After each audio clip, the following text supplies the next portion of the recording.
Sujay seated classes में आपका स्वागत है। आज हम पढ़ेंगे चैप्टर 17। इसमें आज हम पढ़ेंगे शिक्षण अधिगम की मूल प्रक्रियाएं। तो सबसे पहले हम जानेंगे शिक्षण के बारे में। यहाँ पर शिक्षण से अभिप्राय है सीखना, और अधिगम का मतलब भी होता है सीखना। तो सीखने का जो यहाँ मूल प्रक्रिया जो है इसके बारे में हम जानेंगे। तो सबसे पहले हम शिक्षण के बारे में जान लेते हैं कि शिक्षण क्या होता है। शिक्षण का अभिप्राय होता है सीखना, मतलब कि शिक्षा के द्वारा जो हम कोई भी प्रशिक्षण प्राप्त करते हैं, उससे के द्वारा जो हम किसी भी ज्ञान के द्वारा जो हम प्रशिक्षण प्राप्त करते हैं उसको हम शिक्षण कहेंगे। शिक्षण जो है सो बच्चों के व्यवहार में, विद्यार्थियों के व्यवहार में परिवर्तन लाने की एक तरह से प्रक्रिया है, शिक्षा के द्वारा या प्रशिक्षण के द्वारा या पढ़ाई के द्वारा। तो यहाँ हम कह सकते हैं कि शिक्षण जो है सो व्यापक संकल्पना है। व्यापक संकल्पना है ऐसे कि शिक्षण जो है आपको किसी एक जगह पर सीमित नहीं है, किसी एक रूप में सीमित नहीं है। हमारे शिक्षा के क्षेत्र में विशेष प्रकार की, विभिन्न प्रकार की शिक्षण प्रशिक्षण दी जाती है। इस तरह से हम कह सकते हैं कि शिक्षण जो है एक तरह से व्यापक, विस्तृत और बहुविकल्पीय है, बहुआयामी है।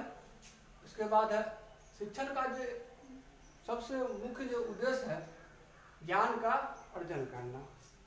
बच्चों को जो है सो शिक्षण या प्रशिक्षण के द्वारा जो है सो किसी भी विशेष क्षेत्र में जो है सो या सभी क्षेत्र में बच्चे को ज्ञान के द्वारा जो है सो एक विशेष प्रशिक्षण का अर्जन किया जाता है। उसके बाद है यह त्रिस्तरीय पद्धति है। शिक्षण क्या है? त्रिस्तरीय पद्धति है जो अध्यापक, छात्र एवं पाठ्यक्रम के इर्द गिर्द घूमता है। उसके बाद आते हैं शिक्षण तथा स्कूलन, अधिगम, प्रशिक्षण, अध्यापन तथा अनुदेशन में संकल्पनात्मक भेद। तो सबसे पहले हम जानेंगे शिक्षा के बारे में। शिक्षा के बारे में जैसे हम जानते हैं, शिक्षा जो है जीवन पर्यंत चलने वाली प्रक्रिया है। जब तक हम जीवित है, चाहे स्टूडेंट है, चाहे किसी प्रकार का व्यक्ति है, कोई भी व्यवसाय कर रहा है, कोई भी बिजनेस कर रहा है, कुछ भी कर रहा है, किसी भी क्षेत्र में है, तो एक तरह से हम शिक्षा से कहीं ना कहीं से जुड़े हुए जरूर हैं। और शिक्षा जो है सो हम हमेशा जो है सीखते ही रहते हैं। शिक्षा के बारे में, शिक्षा के द्वारा जो है हम ज्ञान, अनुभव, कौशल, अभिवृत्तियों आदि का विकास करते हैं, उसको विकसित करते हैं। चाहे शिक्षण के द्वारा हो या प्रशिक्षण के द्वारा हो, किसी भी प्रक्रिया से हम इसको विकसित करते रहते हैं। उसके बाद है स्कूलन। स्कूलन जो है शिक्षा का जो एक शिक्षण प्रक्रिया का एकमात्र अंग है जो किसी विशेष क्षेत्र में प्रशिक्षित करना सिखाता है। और इसके जो शिक्षण काल का जो अवधि होता है, समय सीमा जो होता है, सीमित होता है। उसके बाद आते हैं अधिगम, मतलब कि सीखना। सीखने की प्रक्रिया जो होता है अभ्यास तथा अनुभव। अभ्यास, जितनी बार हम किसी कार्य को करते हैं, बार बार करते हैं, और उससे जो है सो हमको अनुभव मिलता है, और हमारी जो सीखने की प्रक्रिया जो है और प्रबल हो जाती है, और हमारा प्रशिक्षण जो है और ज़्यादा जो है सो पूरक होता है, और प्रशिक्षण जो है हमारा सफल होता है जितना बार अभ्यास करते हैं उसको हम। उसके बाद है प्रशिक्षण। प्रशिक्षण के लिए सबसे पहले हमको चाहिए किसी भी चीज़ के लिए शिक्षा के द्वारा जो हम या शिक्षण के द्वारा जो हम प्रशिक्षण प्राप्त करते हैं, अपने ज्ञान का अर्जन करते हैं, तो उसके लिए सबसे पहले चाहिए क्रमबद्धता। क्रमबद्ध रूप से सुनियोजित ढंग से क्रमबद्धता के साथ। उसके बाद उसके बाद अनुदेशन, मतलब कि सही दिशा प्रदान करना। मतलब किसी प्रशिक्षण को हम प्राप्त कर रहे हैं, उसके लिए हम सही दिशा, सही उचित मार्गदर्शन हमको जरूरी है। उसके बाद सबसे ज़्यादा जरूरी है अभ्यास। किसी भी प्रशिक्षण में सबसे ज़्यादा अभ्यास, सबसे ज़्यादा मुख्य रूप से अभ्यास सबसे ज़्यादा जरूरी है। तभी जब उस प्रशिक्षण में हम सफल हो सकते हैं और शिक्षण को पूरी तरह प्राप्त कर सकते हैं। उसके बाद है कि किसी विशेष क्षेत्र में तकनीकी कौशल का विकास। प्रशिक्षण का मतलब है प्रशिक्षण किसी भी विशेष क्षेत्र में होता है, किसी भी तकनीकी कौशल का विकास करता है।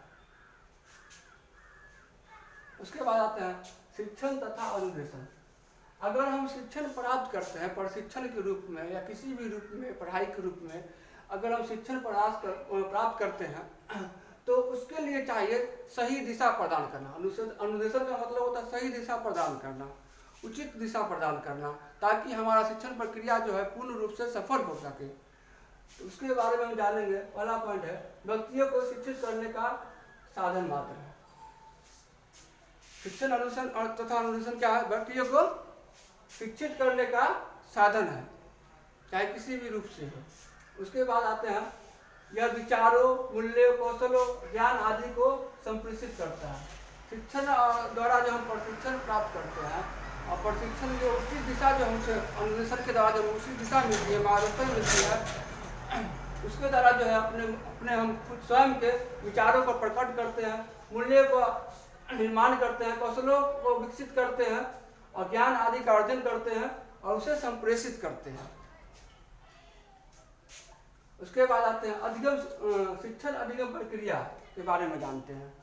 शिक्षण अधिगम प्रक्रिया होता है कि सीखने की प्रक्रिया एक तरह से मानिए। हम शिक्षण को किसी भी विशेष क्षेत्र में प्रशिक्षण को हम किस तरह से सीखते हैं उसके बारे में जानेंगे। जैसा कि अभी हम बोले थे शिक्षण का व्यवहार में परिवर्तन लाने की प्रक्रिया है। उसी पर विद्यार्थी के व्यवहार को उचित दिशा देकर, अर्थात सीखने का उचित दिशा को प्रभावी बनाता है। इसका 3 प्रकार है। शिक्षण अधिगम प्रक्रिया का जो 3 मुख्य बिंदु है, 3 प्रकार है। उसको हम इस रूप में समझ सकते हैं, ट्रायंगल के रूप में, त्रिभुज के रूप में हम समझ सकते हैं। जैसे कि पहला है अधिगम अनुभव, दूसरा है उद्देश्य, तीसरा है विद्यार्थी की जांच। अगर हम अधिगम सीखने का अनुभव करेंगे तभी तो हम उद्देश्य को निर्धारित करेंगे, उद्देश्य को निर्धारित कर उसकी हम जांच कर सकेंगे। तो आज के लिए इतना ही। और अगर इस वीडियो में आपको एक भी पॉइंट अगर अच्छा लगा हो, एक भी वर्ड अगर अच्छा लगा हो, एक भी वाक्य अगर अच्छा लगा हो, तो इस वीडियो को आप लोग लाइक कीजिएगा और चैनल को सब्सक्राइब कीजिएगा और बेल आइकन को क्लिक कीजिएगा। वीडियो देखने के लिए धन्यवाद।